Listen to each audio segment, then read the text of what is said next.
And the day finally came when my militia of top-notch thinkers and professionals were ready to do the real deed. They were ready to counter the evil revolution with the one that should be.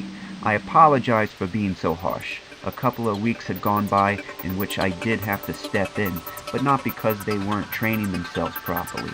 It was to make sure that my militia would hit the battlefield doubly great. I wanted to make sure the computer guys knew everything about computers backwards and forwards, and I wanted to make sure that my weapons guys could fight without weapons.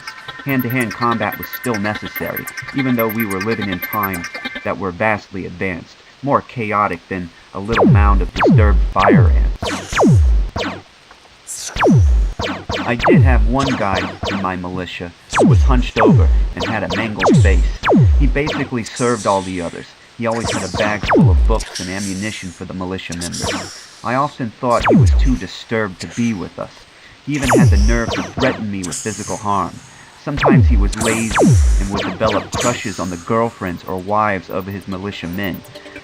A really confused person, but strangely loyal. On the morning of our first battle, he made sure my coffee mug was clean. Didn't ask him to do that. The day was now. It was time for men to consummate a relationship with revolution.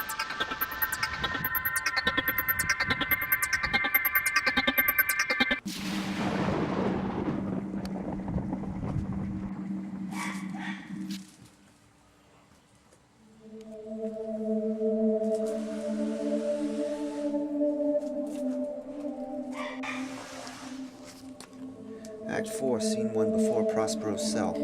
Enter Prospero, Ferdinand, and Miranda. Prospero. If I have too austerely punished you, your compensation makes amends, for I have given you here a third of my own life, or that for which I live, who once again I tender to thy hand. All thy vexations were but my trials of thy love, and thou hast strangely stood the test. Here, before heaven, I ratify this my rich gift.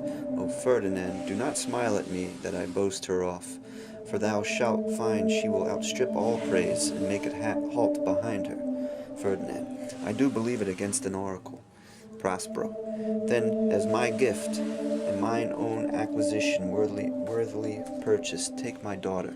But if thou dost break her virgin knot before all sanctimonious ceremonies may with full and holy rite be ministered, no sweet aspersions shall the heavens let fall to make this contrast grow, but barren hate, sour-eyed disdain and discord shall bestrew the union of your bed with weeds so loathly that you shall hate it both. Therefore take heed, as Hymen's lamp shall light you.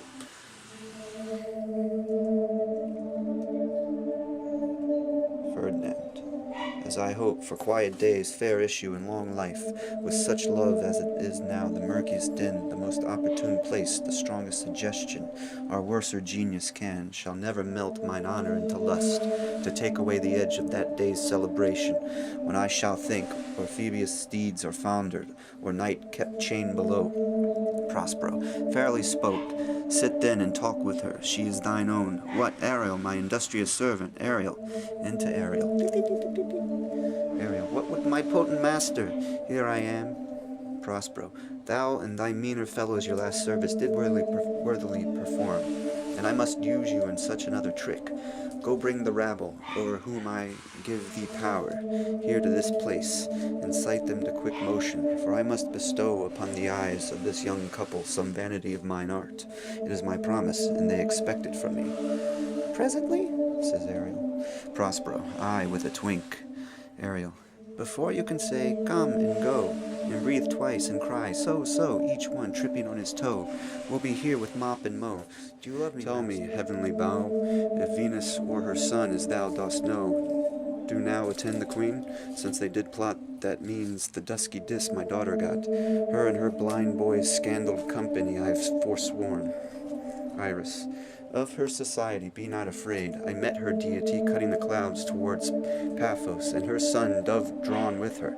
Here thought they to have done some wanton charm upon this man and maid, whose vows are that no bed rite shall be paid till Hymen's torch be lighted, but in vain. Mars' hot minion is returned again.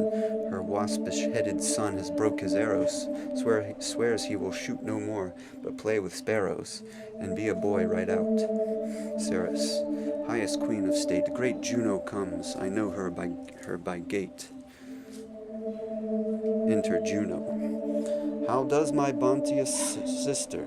Go with me to bless this twain, that they may prosperous be and honored in their issue.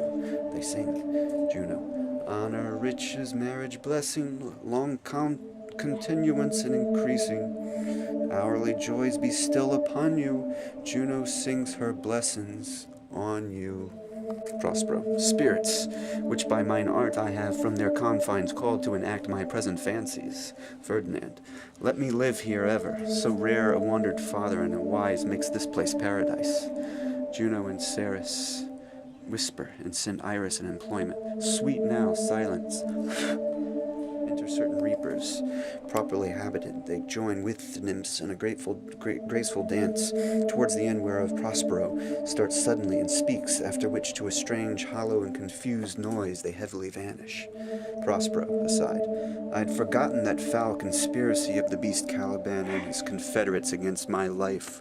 The minute of their plot is almost come. To the spirits. Well done, avoid, no more.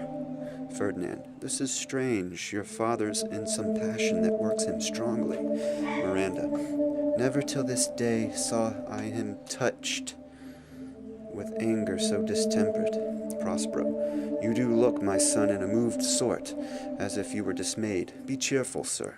Our revels are now ended. These our actors, as I foretold you, were all spirits, and are melted into air, into thin air, and like the baseless fabric of this vision, the cloud-capped towers, the gorgeous palaces, the solemn temples, the great globe itself, yea, all which it inherit shall dissolve.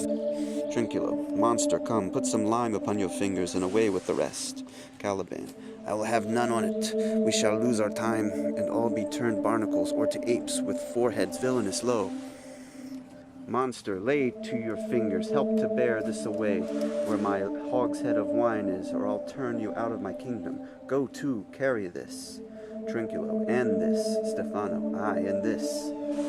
A noise of hunters heard, enter divers spirits in shape of dogs and hounds, hunting them about. Prospero and Ariel setting them on. Prospero, hey, mountain, hey.